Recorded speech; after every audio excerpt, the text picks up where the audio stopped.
ಕಲುಷಿತ ನೀರನ್ನ ಸೇವಿಸಿ 80ಕ್ಕೂ ಅಧಿಕ ಜನ ಅಸ್ವಸ್ಥಗೊಂಡಿದ್ದಾರೆ. ಚಿಕ್ಕಬಳ್ಳಾಪುರ ಜಿಲ್ಲೆ ಚಿಕ್ಕತೇಕಹಳ್ಳಿ ಗ್ರಾಮದಲ್ಲಿ ಚಿಕ್ಕತೇಕಹಳ್ಳಿ ಗ್ರಾಮದಲ್ಲಿ ಘಟನೆ ನಡೆದಿದೆ. ದಿನೇ ದಿನೇ ಆಸ್ಪತ್ರೆ ಪಾಲಾಗ್ತಾ ಇದ್ದಾರೆ ಗ್ರಾಮಸ್ಥರು ಕಲುಷಿತ ನೀರನ್ನ ಸೇವಿಸಿ. ನಾವು ನೋಡ್ತಾ ಇದ್ವಿ ಇಂಥ ಸುದ್ದಿಗಳು ಹೆಚ್ಚಿನದಾಗಿ ಕಲ್ಯಾಣ ಕರ್ನಾಟಕ ಭಾಗದಲ್ಲಿ ವರದಿ ಆಗ್ತಾ ಇದೆ. ಚಿಕ್ಕಬಳ್ಳಾಪುರದಲ್ಲೂ ಹಂಗೆ ಆಗಿದೆ. ಕಲುಷಿತ ನೀರಿನಿಂದ ಜನರಿಗೆ ವಾಂತಿ ಭೇದಿ, ಜಾನುವಾರುಗಳ ಆರೋಗ್ಯವೂ ಕೂಡ ಏರುಪೇರಾಗಿದೆ. ದೂರು ಕೊಟ್ಟರು ಕೂಡ ಕ್ರಮ ಕೈಗೊಳ್ತಾ ಇರಲಿಲ್ವಂತೆ ಪಂಚಾಯತ್ ಡೆವಲಪ್ಮೆಂಟ್ ಆಫೀಸರ್ ಅರ್ಥಾತ್ ಪಿಡಿಒ. ಅವನಿಗೆ ಬರೀ ದುಡ್ಡು ಹೊಡೆಯೋದೇ ಕೆಲಸ ಆಗಿರುತ್ತೆ. ಇದನ್ನೆಲ್ಲ ಎಲ್ಲಿ ನೋಡಿರ್ತಾರೆ? ಹೆಲ್ತ್ ಬಗ್ಗೆ ಯಾರು ಕಾಳಜಿ ಮಾಡ್ತಾರೆ? ಕುಡಿಯೋ ನೀರಿಗೆ ಚರಂಡಿ ನೀರು ಮಿಶ್ರಣ ಆಗ್ತಾ ಇತ್ತಂತೆ. ಕಂಡು ಕಾಣದಂತೆ ಇದ್ದಾರಂತೆ ಅಧಿಕಾರಿಗಳು.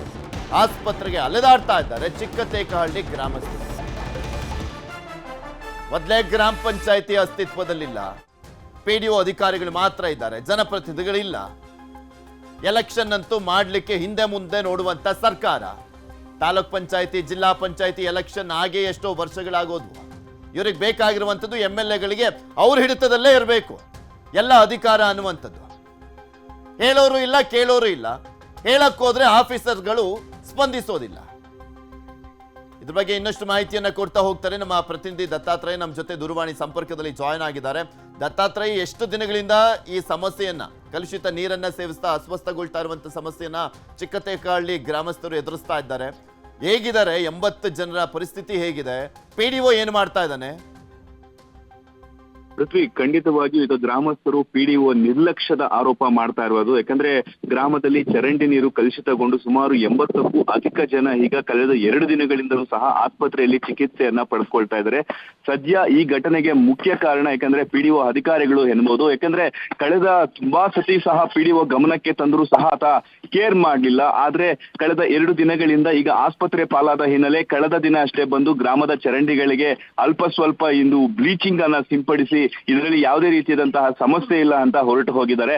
ಆದ್ರೆ ಈಗ ಅಲ್ಲಿ ಜನರಿಗೆ ಅಷ್ಟೇ ಅಲ್ಲ, ಸದ್ಯ ದನಕರುಗಳಿಗೂ ಸಹ ಈಗ ಆರೋಗ್ಯದ ಏರುಪೇರಾಗಿರುವಂತಹದ್ದು. ಸಾಕಷ್ಟು ಕರುಗಳಿಗೆ ರಕ್ತಸ್ರಾವವಾಗ್ತಾ ಇರುವಂತಹ ಮಾತುಗಳು ಸಹ ಇಲ್ಲಿ ಗ್ರಾಮಸ್ಥರು ನೇರವಾಗಿ ಆರೋಪವನ್ನ ಮಾಡ್ತಾ ಇರುವಂತದ್ದು. ಚರಂಡಿಗಳಂತೂ ಇದುವರೆಗೂ ಸಹ ಸ್ವಚ್ಛತೆ ಮಾಡಿಲ್ಲ.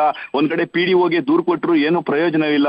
ಮತ್ತೊಂದು ಕಡೆ ವಾಟರ್ ಮ್ಯಾನ್ಗೆ ಫೋನ್ ಮಾಡಿದ್ರೆ ಫೋನ್ ರಿಸೀವ್ ಮಾಡಲ್ಲ. ಹೀಗೆ ಸಾಕಷ್ಟು ದೂರುಗಳನ್ನ ಹೇಳ್ತಾ ಇರುವಂತದ್ದು. ಈಗಾಗಲೇ ಅಧಿಕಾರಿಗಳ ಗಮನಕ್ಕೆ ತಂದ್ರು ನಮ್ಗೆ ಯಾವುದೇ ರೀತಿಯಾದಂತಹ ನ್ಯಾಯ ದೊರಕಿಸಿಕೊಡ್ಲಿಲ್ಲ ಅಂತ ಈಗ News 18ಗೆ ಖುದ್ದಾಗಿ ಗ್ರಾಮಸ್ಥರು ಮಾಹಿತಿಯನ್ನ ನೀಡಿರುವಂತದ್ದು. ಆ ದೃಶ್ಯಗಳಲ್ಲೂ ಸಹ ನಾವು ಕಾಣ್ತಾ ಇದ್ವಿ ಆ ದನಕರುಗಳ ಸ್ಥಿತಿ ಹೇಗಿದೆ, ಆಸ್ಪತ್ರೆಗೆ ಹೋಗಿರುವಂತಹ ದೃಶ್ಯಗಳಾಗಿರ್ಬೋದು. ಜೊತೆಗೆ ಆ ಚರಂಡಿಗಳು ಯಾವ ಮಟ್ಟಿಗೆ ಸ್ವಚ್ಛತೆಯನ್ನ ಅಧಿಕಾರಿಗಳು ಕಾಪಾಡ್ಕೊಂಡು ಬಂದಿದ್ದಾರೆ ಅಂತ ಆ ದೃಶ್ಯಗಳಲ್ಲಿ ನೋಡ್ಬೋದು. ಯಾಕಂದ್ರೆ ಈಗ ಸದ್ಯದ ಮಟ್ಟಿಗೆ ನೋಡ್ತಾ ಇದ್ರೆ ಪಿಡಿಒಗಳ ಅಧಿಕಾರ ದರ್ಬಾರ್ ನಡೀತಾ ಇದೆ.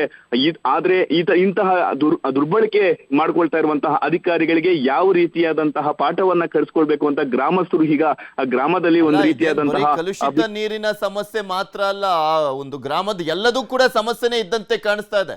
ಮನೆ ಮುಂದೆನೆ ಕೊಳಚೆ ನೀರೆಲ್ಲ ಹಂಗೆ ಸ್ಟಾಕ್ ಆಗಿ ನಿಂತ್ಕೊಂಡಿದೆ. ಯಾವ್ಯಾವ ಸಾಂಕ್ರಾಮಿಕ ರೋಗ ಬಂದ್ ಪಾಪ ಮಕ್ಳುಗಳಿಗೆಲ್ಲ ಸೊಳ್ಳೆಗಳು ಕಚ್ಚಿದವೋ ಏನು? ಖಂಡಿತವಾಗಿಯೂ ಪೃಥ್ವಿ, ಇದೇ ಸಮಸ್ಯೆ ಹೆಚ್ಚಾಗ್ತಾ ಇರುವಂತದ್ದು. ಯಾಕಂದ್ರೆ ಯಾವತ್ತು ಗ್ರಾಮದಲ್ಲಿ ಸ್ವಚ್ಛತೆ ಮರಿಮಾಚಿಕೊಳ್ಳುತ್ತೋ ಅವಾಗ ಸಾಂಕ್ರಾಮಿಕ ರೋಗಗಳು ದಿನೇ ದಿನೇ ಹೆಚ್ಚಾಗ್ತಾ ಇರುವಂತಹದ್ದು. ಸದ್ಯ ಇದೇ ಘಟನೆ ಈಗ ಕಲುಷಿತ ನೀರಿನ ಅಂದ್ರೆ ಕುಡಿಯುವ ನೀರಿಗೆ ಈ ಒಂದು ಚರಂಡಿ ನೀರು ಯಾವತ್ತು ಮಿಶ್ರಣ ಆಗುತ್ತೋ, ಜೊತೆಗೆ ಗ್ರಾಮಗಳಲ್ಲಿ ಚರಂಡಿಗಳು ಯಾವತ್ತು ಸ್ಪಷ್ಟತೆ ಇಲ್ಲದಂತ ಕಾಣುತ್ತೋ ಆವಾಗ ಈ ಸಾಂಕ್ರಾಮಿಕ ರೋಗಗಳು ಇದೇ ಒಂದು ಗ್ರಾಮದಲ್ಲಿಯೂ ಸಹ ಉದ್ಭವಿಸಿರುವಂತದ್ದು. ಯಾಕಂದ್ರೆ ಪದೇ ಪದೇ ಗ್ರಾಮದಲ್ಲಿ ಸ್ವಚ್ಛತೆ ಮಾಡಿ ಅಂತ ಗ್ರಾಮಸ್ಥರು ಕೇಳ್ಕೊಳ್ತಾ ಇದ್ರು ಸಹ ಇಷ್ಟೊಂದು ನಿರ್ಲಕ್ಷ್ಯ ತೋರಿರುವಂತಹ ನೇರ ಆರೋಪ ಇಲ್ಲಿ ಪಿಡಿಒ ಪಂಚಾಯತಿ ಅಧಿಕಾರಿ ಏನಿದ್ರು ಆತನ ಮೇಲೆ ನೇರ ಹೊಣೆ ಅಂತ ಹೇಳ್ಬೋದು. ಯಾಕಂದ್ರೆ ಸಾಕಷ್ಟು ರೀತಿಯಾದಂತಹ ಅವ್ಯವಸ್ಥೆಗಳ ಆಗ್ರಹ ಆಗಿದೆ. ಯಾಕಂದ್ರೆ ನಿನ್ನೆ ಅಷ್ಟೇ ಒಂದು ಗ್ರಾಮದಲ್ಲಿ ಒಂದು ನೀರನ್ನು ಸಹ ಶೇಖರಣೆ ಮಾಡ್ಕೊಂಡು ಹೋಗಿದ್ದಾರೆ. ಆದ್ರೆ ಅಭಿವೃದ್ಧಿ ಅಧಿಕಾರಿ ಏನ್ ಹೇಳ್ತಾ ಇದ್ರೆ ಇದರಲ್ಲಿ ಬೋರ್ವೆಲ್ ನೀರು ಅಥವಾ ಒಂದು ಫಿಲ್ಟರ್ ನೀರು ಪ್ರಾಬ್ಲಮ್ ಅಂತ ಹೇಳ್ತಾರೆ. ಅದೇ ಫಿಲ್ಟರ್ ನೀರನ್ನ ಸುಮಾರು 3-4 ಗ್ರಾಮಗಳಲ್ಲಿ ಕುಡಿತಾ ಇದ್ರೆ. ಆದ್ರೆ ನಮ್ಮ ಪಾಪ ಬ್ಯುಸಿ ಆಗಿರ್ಬೇಕೇನೋ. ಅಲ್ಲಿ ಜನಪ್ರತಿನಿಧಿಗಳಿಲ್ಲ, ಗ್ರಾಮ ಪಂಚಾಯಿತಿ ಜನಪ್ರತಿನಿಧಿಗಳಿಲ್ಲ, ತಾಲೂಕ್ ಪಂಚಾಯಿತಿ ಜನಪ್ರತಿನಿಧಿಗಳಿಲ್ಲ, ಜಿಲ್ಲಾ ಪಂಚಾಯಿತಿ ಜನಪ್ರತಿನಿಧಿಗಳಿಲ್ಲ. ಓಕೆ, ಇದೇ ಒಂದು ಗ್ರಾಮದ ಸ್ಥಳೀಯರೊಬ್ಬರು ಜಾಯ್ನ್ ಆಗಿದ್ರು. ಕರೆ ಕಟ್ಟಾಗಿದೆ. ಸೊ ನಿಮಗೆ ತೋರಿಸ್ತಾ ಇದ್ವಲ್ಲ, ಇದು ಬರೀ ಚಿಕ್ಕತೇಕಹಳ್ಳಿ ಗ್ರಾಮದ ಪರಿಸ್ಥಿತಿ ಮಾತ್ರ ಅಲ್ಲ, ಹಲವು ಗ್ರಾಮಗಳಲ್ಲಿ ಇಂಥದ್ದೇ ಪರಿಸ್ಥಿತಿ ಇದೆ. ಇದು ಎಕ್ಸಾಂಪಲ್ಲು. ಕಲುಷಿತ ನೀರನ್ನು ಸೇವಿಸಿ 80 ಜನ ಅಸ್ವಸ್ಥರಾಗಿದ್ದಾರೆ, ಒಬ್ಬರೋ ಇಬ್ಬರೋ ಅಲ್ಲ.